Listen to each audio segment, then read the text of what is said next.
Welcome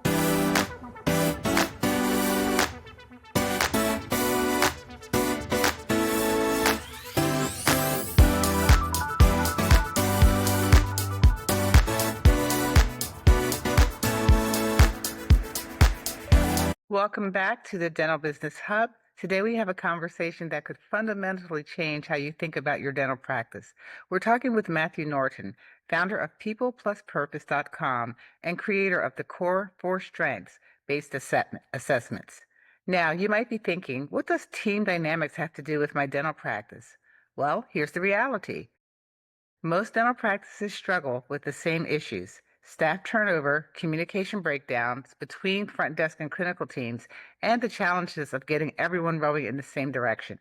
Matthew has spent years helping organizations transform from collections of talented individuals into high-performing teams. His approach isn't about fixing what's wrong with your team. It's about discovering what's already right and building on those strengths. So whether you're dealing with tension between your hygienists and assistants, trying to improve case acceptance rates through better team collaboration, or simply wanting to create a practice culture where people actually want to come to work, this conversation is for you. Well, good to see you. Good to see Good you. I'm to doing see you well. again. Likewise. I love the fact that you have your hands in so many pots, and it's always a pleasure to see you on group meetings or webinars and just connect with all of the wonderful people that you have in your circle. So it's a real privilege to have you here. Well, thank you. It's my pleasure to be here, and I've been looking forward to our conversation. Yeah, likewise. And thank you for your patience. It's my pleasure. Patience isn't my natural greatest virtue, but I have worked on that, and extending grace is a good thing because we never know when we're going to need that extended back to us as well, right? So. Absolutely. Absolutely. Well, Matthew, tell us a little bit about People Plus Purpose first. People plus purpose. Yeah, it feels kind of like this baby that I had been incubating for some time. I kind of feel like in my life and my career, I had 1.0 version of me and a 2.0 and a 3.0, and I kind of feel like this is maybe even pressing 3.5 now at this point, but I love what I do. I mean, it's kind of like people have told me that the name is perfect for knowing me, and what matters to me. But I think a lot of that started, I think, because when I was growing up, those were neither of those things did I have any sort of sense of reward and fulfillment for. I came from a very broken family, so it was kind of a quest in my life for quality people connection. So I think that and no real foundational sense of meaning and purpose growing up in the family that I grew up in. So it was a real search. I feel like all of my childhood, into my early adulthood was really kind of this quest to find what I was here for, what I was doing. And so, and then I had clarified those things and I was building relationship. And then when I married the first time, I was married for 2 years and 8 months, had adopted my wife's twin 5-year-old daughters. And then within a matter of a month or so, she had a heart attack and died. And so here I was, 30 years of age, somebody who had then felt like I was meeting that driving need for people and purpose in my life. And then this major loss. And I can distinctly remember the day when I was alone in the house, the girls were gone, and I was calling out to God and I said, if I could just have a life that felt like it was worth living again, that I would dedicate the rest of my life to helping other people find, clarify, and live the life that was their best life. And so that's a bit of a long answer, but it really is kind of my heart driver that this was a long time ago. This was clear back in 1987. And it informed the rest of my practice, my patient care practice years. I was a better doctor for all that I'd been through, and kind of the yielding of that to saying, God, this is all as a response for the fact that you gave me my life back. And and that's what I try to bring to the coaching that I'm doing now, is to help people clarify where they're going, Where are they maybe getting stuck? Who are they? Who are the people they're traveling with in this endeavor? And uh, how could they be more intentional about any of that? Wow, first of all, I've known you for a while now, Matthew, and I've never heard that. I mean, Well, that is like that the impact of what you just said is humongous. It was in the 80s, but I mean, obviously the impact on your life and the lives of all the people you've touched since then has been tremendous. So, you've taken a tragedy really and turned it into a mechanism for helping other people. I think, what is it, practice with more compassion and more intention? Is that yeah. correct? Yeah, yeah, I would say so. I would say so. And it gave me a sense of just the fragility of life. I mean, we're here for a certain amount of time, of which clearly my wife didn't know at that age that she was going to be leaving, right? So we just don't know. So Right. I think it does inform, like to your initial comment that you see me, I show up in different venues, right? I'm showing up because I want to share who I am and what I have to offer to try to help people and their businesses. But I also love connecting with people, and I try to just show up to see how I can be of value to somebody, that day. A tremendous way to live, and it takes discipline too. And I'm sure that you're going to share with us some of the um, strategies you've come up with over these many years to help dentists who want to implement that into their lives or into their practice or other business people, whoever might tap in here. But that's not an easy thing to accomplish. So, talk to me a little bit about what that looks like. There are so many problems that go on in the dental office. They're like unique little entities because you've got that clinical side where you require precise expertise, but you also have the relationship building side with your patients, with your team, Right, with your community, and then you're also running a small business. right, yeah. So, there's a lot going on, and when you look at that, how does that fit in with the dental practice? Like, where do you start? You have a phrase, me to we thinking. What does that mean? Yeah. Yeah. Yeah, that's a little bit more recent kind of phraseology, but I think that part of the challenge with dentists and healthcare professionals, small business owners, but these healthcare professionals, I think specifically, and maybe dentists even more so than a lot of others, is that the training, the education has been a lot of intellectual knowledge that needs to be learned and a lot of technical skill set development. Uh, and so I've worked with a lot of what I think are just genius, smart, incredibly technically skilled people, but there was not nearly as much emphasis. I mean, we kind of talk about how business didn't get taught in school to a great degree, but I think even maybe more so than that is that the whole people and purpose, people plus purpose element didn't even maybe was even more compromised. So suddenly the doctor finds themselves in a practice uh, needing a number of other people, even just to get started, let alone as things grow and scale. Now there's even more people that you're interdependent with. And yet, where did those people skills come from? When did those get developed? When did we ever really learn how to lead a team of people, to coach and develop them, to when did we ever get any training on our own emotional agility skills, uh, communication, conflict resolution stuff? When did that come? And when did that come really for most of any of us, right? Say that's parents. That's like everything. Yeah, yeah. So I think suddenly dentists, sometimes people have asked me like, how does anybody know if they need you? And earlier in my journey in this, I used to kind of naively think, I guess, that people would want to work on leadership skills or team development. And then I kind of had a day, I think, where I thought, you know what? I don't think people care.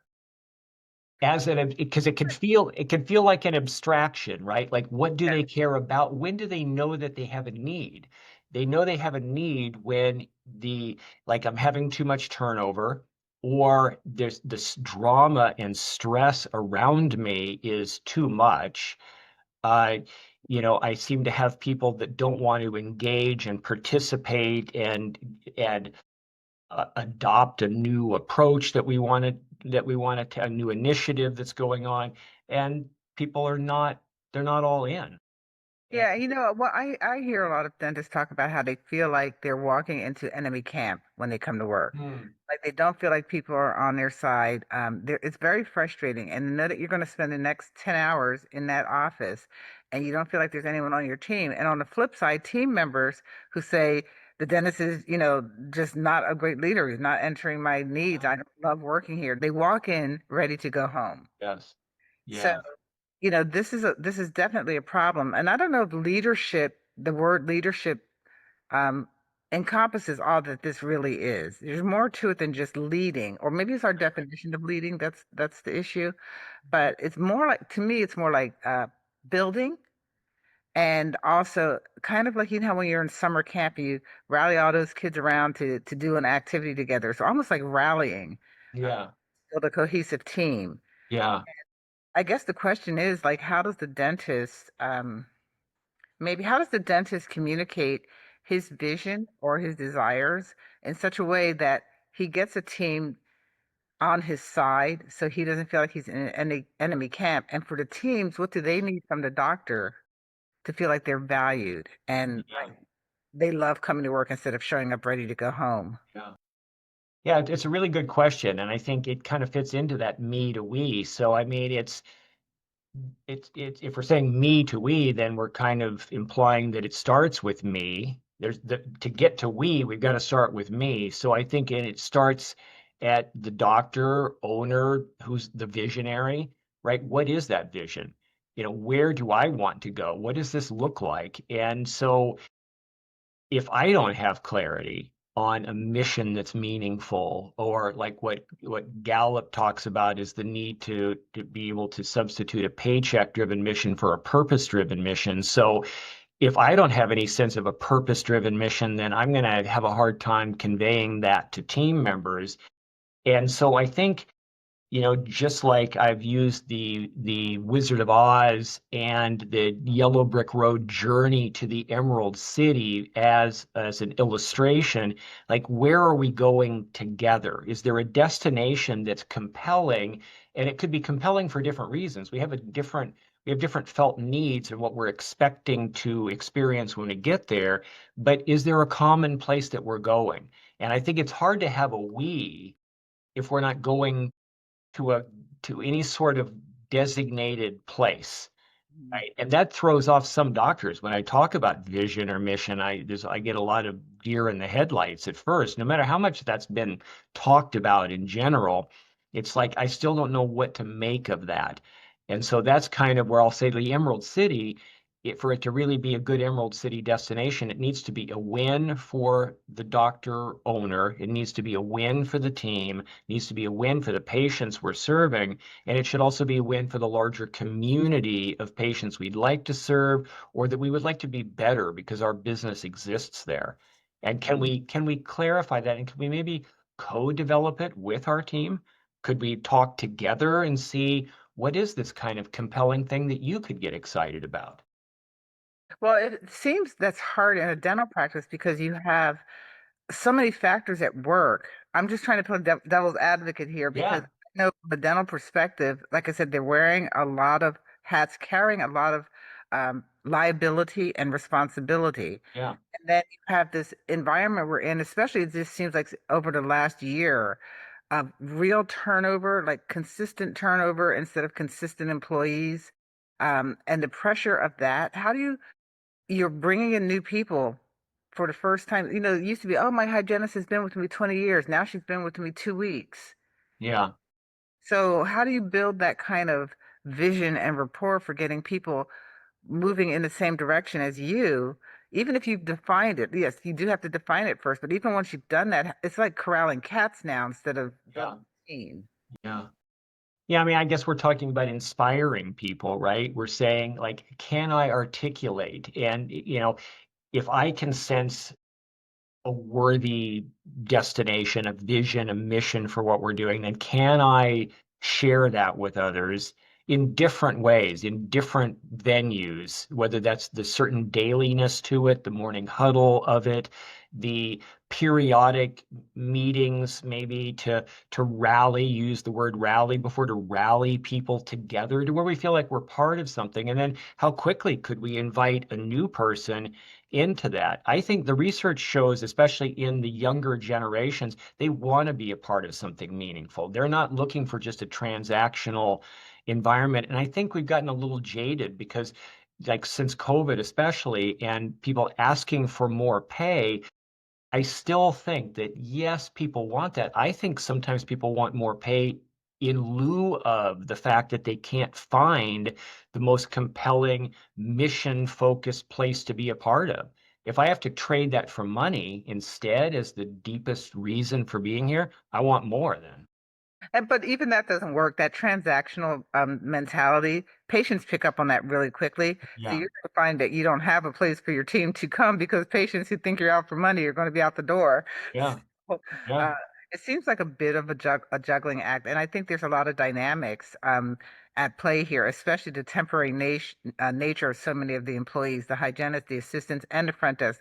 So many doctors are working with temporary teams. yeah, I'm literally talking to dentists every day, and the number one question in their head, it juggles place number one and two between PPOs and staffing. Those seem to be the two yeah, big problems. yeah. Well, I think because staffing is hard to get good people, then part of where I go with that is let's make it as amazing as possible once people are on the inside so that they never want to leave. I think people are finding it too easy to leave. I mean, I've been kind of geeking out on stress because I come down to why do people care about sometimes leadership or team culture because of the stress things that show up. If I could share just like a couple few different stats that have just been staggering I've come across lately. 75% of small business owners are concerned about their mental health, while 56% have been diagnosed with depression, anxiety, or a stress-related condition. 83% of Americans experience work-related stress. U.S. businesses lose up to $300 billion yearly as a result of workplace stress. And just one more, um, that 63% of U.S. workers are ready to quit their jobs due to stress. So we've got people like any given day ready, 1 foot out the door, ads, they've got their resume out there on LinkedIn, open to work, right? Well, why are they open to work? Why are they? And sometimes maybe we'd say, well, there's certain understandable reasons. Some of it is like why are they not happy there? What's not happening? So Gallup said that 70% of the global workplace is not engaged in their state of the global workplace. 70% across all industries, countries. The US has been like 30, 31, 32% over the last few years, which means 7 out of every 10 workers are not really engaged. Unbelievable. Okay, so this is kind of like the worm Ouroboros. Are you familiar with that? I don't know that I am. The snake that eats its own tail. It's Ah, come from a book by Erickson or something. But okay. yeah, is that okay? If we're going to a place where we're all unhappy and we look at what factors contribute to that, I would think part of the contribution is that you don't feel secure, Yes. and if you're not secure, if you're temporary. Right. And since COVID, everybody's temporary. So I wonder if we're feeding our own problem by not being able to create a workspace where people feel comfortable making a long-term commitment. And on the flip side, with the team member, they're not even looking for a long-term commitment. They're looking for the next dollar, thinking that's going to feed the need. Right. Yeah. Like it's some sort of perpetual dating process, and that Right. nobody's really getting married, or if they get married, they still didn't create a long-term, sustainable, fulfilling marriage, right? So it's like, I don't know, I'm still available. Wait a second. Why are you still available? So, so Gallup says that they came up with three solutions for this engagement problem. One, yeah, okay, here's what the three things they concluded as solutions to that. So one I already mentioned, which is the movement from a paycheck driven mission to a purpose driven mission, right? So people want more purpose in what they're doing. So I want to come to a place, I want to be invited in and feel like I'm a part of some meaningful work that's going somewhere together, right? The second thing is that we want to create more of a strengths-based workplace. In other words, we all bring, and this is where of my core for strengths-based assessments, right? So across these behavioral, cognitive, inspirational, and emotional uh, dimensions, can we locate where the strengths are and maybe where they're not so developed or may never be? And can we know and understand each other in those strengths? How do we want to hire people for roles with those strengths in mind? We want to develop people in those strengths. We want to have reasonable expectations too of people. Like our expectations are modified if I really understand you and the strengths you bring and maybe what I shouldn't be looking to you for. But also, it needs to start with me. So I'm always telling the doctor, it starts with you. You should know yourself. What was it? Was it Socrates who said, know thyself? I mean, it should start with, like, if I see myself more accurately and my strengths, now I know I could have a chance to start to see the other people around me more accurately. And through the use of strengths-based assessments, we can gain data, right? I talk to a lot of doctors who are data-driven in their science, but they're still relying on intuition and luck in their hiring and in their development. Well, You know why? Because it feels like it's not a concrete thing. It feels like something that's kind of like you can't get control of it, you can't change it. People are who they are. So how much time do you spend on emotional stuff? Because it's borderline emotional stuff that we're talking, and even character issues. Like, what are the deep-seated personality issues that you're bringing right. to the table? Yeah, Yes, as the leader, you need to know that. But when it comes to hiring team members, it's really hard to sit down in an interview and understand the deep motivations of the person you're talking to. yeah. Well, we don't even see them accurately. I think that's the first fallacy. I came across this guy who was explaining, he was saying it's kind of like we are like if somebody was trying to explain to somebody how to see their reflection in a window under certain conditions, right? And they've never done that before. And you think, well, of course people know that, they've seen that. But he said, trying to explain it to somebody who's never had, they're looking through and they're describing what's going on out there as though it's all objective, and you say, no, no, look closer, and you can see your own face reflected in that window. And so it's like we are wearing our own glasses and we believe we're seeing objectively. But and there's good research around how our biasing that we bring to interviews, what do we think we see? What are we wanting to see? And so we're we're struggling to make good decisions to start, and then it's not long before we become disenchanted with those people that we hired. And we don't know how to coach and develop them to become the best version of themselves. So I think I talk to a lot of different doctors or their office managers where they're having challenges with people, and if we've got assessments on them, I say, let's go look and see if we can understand this person a bit more. How is that person relative to you in your strengths and style, or with somebody else that there's conflict with? And let's see if we can come up with a personalized solution for that. And it's amazing. Most things can be solved that way, but people can beat their heads against the wall for years sometimes and never get there. A question for you. So there's a million assessments on the market. There's a couple big ones. And what sets yours apart? I mean, how is this different from something that I can just download online and have my employees take? Yeah.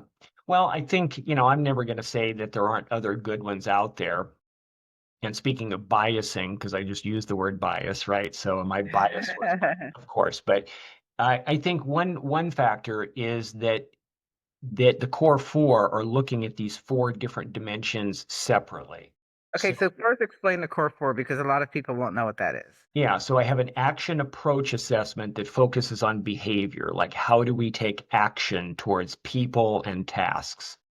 And then I have a cognitive styles one where it looks at 8 different thinking styles that are either going to be more big picture or more detailed thinking, or going to be more focused on either ideas, on process, on action, or on relationships. So you get the big picture or the detailed uh, version of those four different things.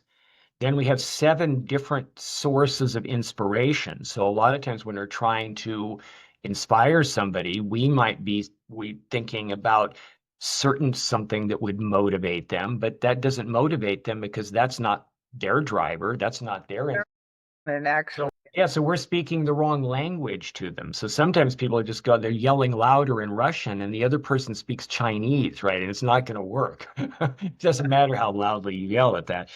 right. So if we can speak to their one of their top two inspirational drivers, now it's like a door was opened and now somebody can hear us, somebody can be moved by us rather than us just kind of beating on them with what drives us. And then the last one is emotional agility, which is probably the most important one. The research shows that at high, especially for leaders, it is the primary factor in what separates leaders who achieve at the highest level from a production, from a profitability standpoint, to prevent turnover, to have less stress around. Emotional agility is the biggest thing that I coach on, thing Wow. that people can't see the most because, it's like I'll use the expression that people drive performance, but emotions drive people. And some people will say, especially science-based people, right? They'll say, nah, I don't know that I think that's true. But the research shows that even the most spreadsheet-driven, guided kind of people, they looked at where there were tumors or injuries in emotional centers in the brain and found that people could not make decisions because of that. So there's too many options, there's too many variables, and we become paralytic if we don't grab a hold and have an emotional driver that helps us land on decisions. Even though we may incorporate varying amounts of data or information one person to another, they're still emotion guided decisions. So we got to be But better. emotions are dangerous and they're not dependable. And if you're a sciencey kind of guy, this is treading into really deep water here. Yeah. Well, so I would invite anybody. I know it's uncomfortable. It is. You're right. And the things that make us most uniquely human are a little scarier. But I will also say when people ask me like, what's AI threatening to steal? It's going to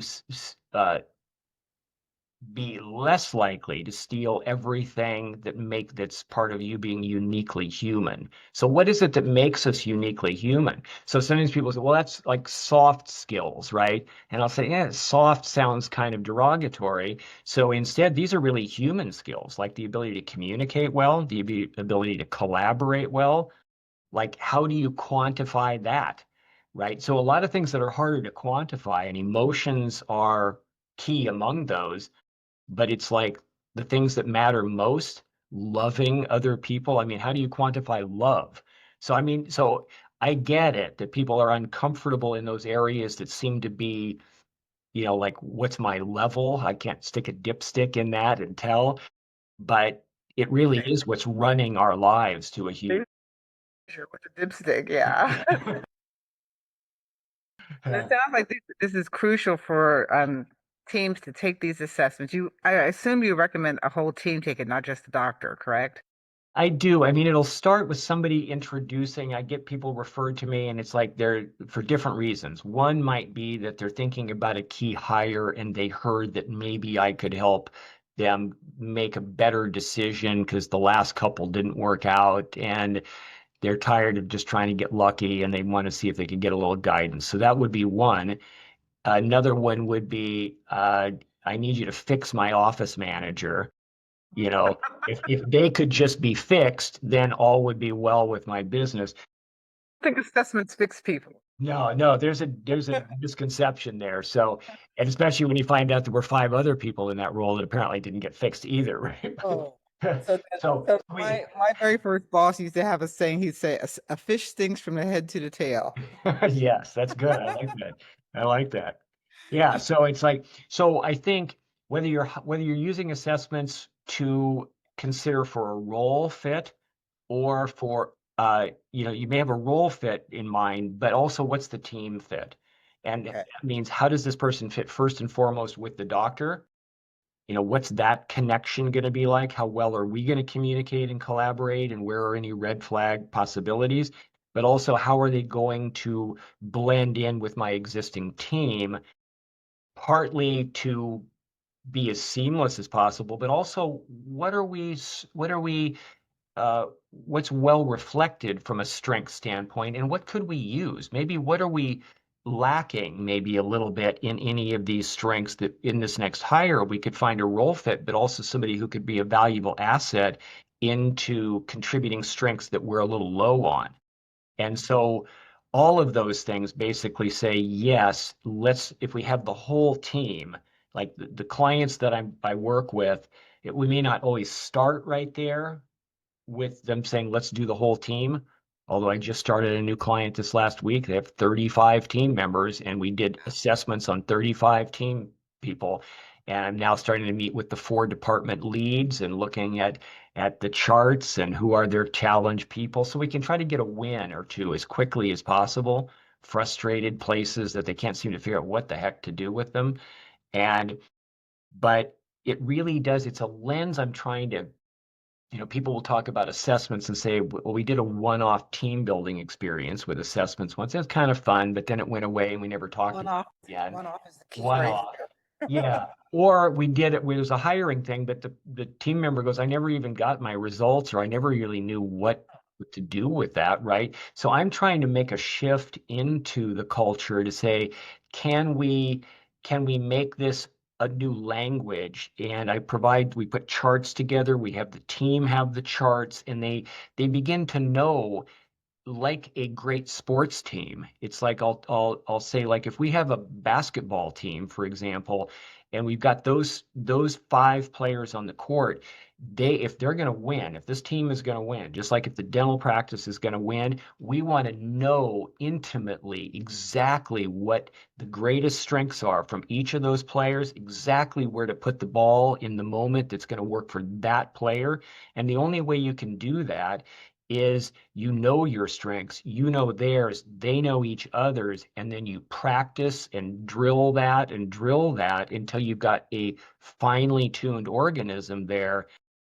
Sports team, symphony, which goes back to what you said before. If we've got new people, we've got short-term thinking, we have a challenge. How do you get a symphony that performs at the highest level if it's all patched all the time, right? So we have to think long term, and we have to think, how do I make a seat for that person in our symphony, and then nurture them to where they could be the best violinist possible. I mean, it just is a different mindset to me. The dynamics are so different now, and I hear the value of everything you're saying, and it seems like they're if you've done the work on your permanent team and on yourself, Hmm. it sounds like the steps would be: first, you set the vision, um, take your assessment, assess your team, figure out that chessboard, maybe even before you start bringing in other people, like have a good foundation Yes, first. yes. And And- practically, when yeah, someone comes in and they're going to be there for 3 months, right? And they're coming in. What do you suggest the team do? How does the team bring a teammate in? Because the dentist can't do everything. yeah, What's that look like? Is it the office manager's job to introduce them to the culture? Do you spend the time and energy to get them tested? That temporary person who you know is only there, is that an investment you want to make when you know it's only 3 months? Like, where are these decision points and how do you make yeah. them? I usually tell people, anybody that you want to stay, you definitely want to assess. Now, Okay. to go to your point about short term, and it's known to be short term, and the person's not going to be swayed. I always think people might decide to date longer. People might decide, maybe I will stay, right? Maybe this is so amazing, I will stay. So sometimes that happens. But then I think, okay, so the core four costs $117. And then I think, okay, well, so for 90 days, if would it be worth $117 to add them into the mix to go, how do I make this person be the best fit into our culture and thrive for 90 days? I think that's worth it. Yeah, for sure. And then whose job is it that you said? I think the more engaged, back to our engagement thing again, the more engaged the team is, then the more the team starts to both police bad behavior, right? Because they care. They actually care. They're actually protecting a great culture. And it's like, we don't want anybody here screwing this up. We worked hard to get this dance just right. And who is this person now coming in? So And they they'll let you know, I yeah. assume. We invite them even into the conversation to meet the people, to welcome them, to value them. So yeah, office manager depends on kind of the strengths maybe of the office manager sometimes too, but as to what that even means, office manager in that office. But I think everybody can take some ownership to reach out to this new player to get them up to speed, to play well together, because it's in everybody's best interest that that happens. Not to sound trite, but what's occurring to me is like team building is a team effort. It's true. Yeah, It's true. And if you don't have enough people engaged, how do you get a team effort? exactly. Who, like, you got two people who care? I mean, I talk to a lot of frustrated team members who actually do care and they're thinking about leaving because enough of the other people don't. Right. They're carrying everybody's load and they can see it for Yeah. sure. And Yeah. then if they come to you and there's an issue like that and you don't take ownership of the issue as the leader of the practice, Yes. then you've Yes. got another problem because then they don't feel heard and they don't feel supported. Yeah. Honestly, that it all goes back to again that feeling of safety and welcoming where you want to stay. Yes. It has to be working. I don't think the dentist or the office manager can sidestep this issue of and I wish there was a better word besides team leadership, but you know what I mean? Like Yeah. team building, I guess would be a better Yeah. word. Right. Yeah. Yeah. I think we keep people engaged. I mean, I sometimes I'll go back to any other relationship. If you take it out of the workplace, if we just look at marriages, how do two people 50% of them don't work. So yeah. I don't know if Plus that's plus there's a percentage that are still together that are still not working, right? They just haven't divorced yet, right? So what's the percentage of marriages that are actually thriving where both are regularly connected and engaged. So I think engagement is more of a challenge than we think across the board in human relationships for different reasons. A, we're busy. I mean, sometimes I have people tell me, I mean, we're too busy to coach and develop anybody. We're too busy to care about the nuances of somebody's strengths versus somebody else's. I say, well, these are your people. Your people are they're currently your greatest expense. They could be your greatest asset, but I doubt they are right now. your greatest liability for the most part. And this is why another thing, you know, if the team is not happy, the patients aren't happy. So there's this whole trickle down effect. I hear what you're saying. It's definitely worthwhile for the dentist to reach out and get this right and do again, that's the leadership hat that they have to wear is to make a determination that this is going to be implemented, um, fully implemented in their practice. Because the other thing is that we all know you go to a seminar, you go to a class, you get all these great ideas, and Right. 2 weeks they all fall off the vine. So do Yeah. you offer coaching behind all of this stuff to keep people on track and Yeah, I do because accountability? you're right. People either won't know enough of what to do at various points of application, or they won't keep momentum, or they'll have to hit hard places, hard conversations maybe, and it's like, yeah, and we turn around and never mind. It's just it's sometimes things are hard. And so I think so we provide through People Plus Purpose, we provide training across so many different topic areas. And then we coach through those training elements, but it's all very customized. So I start by knowing what are those key stressors, what is working well, where are you running into plate blockage places, or we're revisiting some same thing kind of on a regular basis. Then we can begin to look at um, who are the people, where are we going, like what's kind of missing, and what would be a one or two. I'm always trying to think, what are one or two key things that we could do as quickly as possible if we could isolate a couple of key blockage places and free those up, kind of like the biggest crimp in the hose that every other little thing we're trying to uncrimp. But if we don't deal with that thing, which is often a harder thing, or we can't see that thing, which is why we're not getting progress, then we need to clarify that and then have a plan to solve that. And then once we do that, a lot of the other things start to get easier from there. And we've got Yeah. positive momentum to actually help turn them around. It's So okay to start small, start targeted, and build from there. yeah, I think so. Because I think it's a lot of times by the time people first reach out and I connect with them, there's a lot of overwhelm and they're not even sure what the issues are exactly or what's the most important issue. So if we can clarify and get a couple of real meaningful things freeing up and moving forward, sometimes that'll clear up a few other things, or it creates even sheds more light on the other stuff that needs to come out and be dealt with. But we have some momentum at that point, You and have it's some success, and a yeah, little bit of success goes a long way yeah. towards, keeping the momentum going. Yeah, exactly. Yeah. And people are being more selective. It's like I think one of the things that has changed for better or for worse is that maybe worse for the business owner sometimes is the fact that it used to be there were so many prospective team members, so many possible, applicants Mhm. that we feel like, Not oh, we're being anymore. real selective and we get whatever we want. But That is all gone. it is, which now says two things to me. One, I already mentioned, which is let's make sure their experience is as amazing as possible so they don't leave.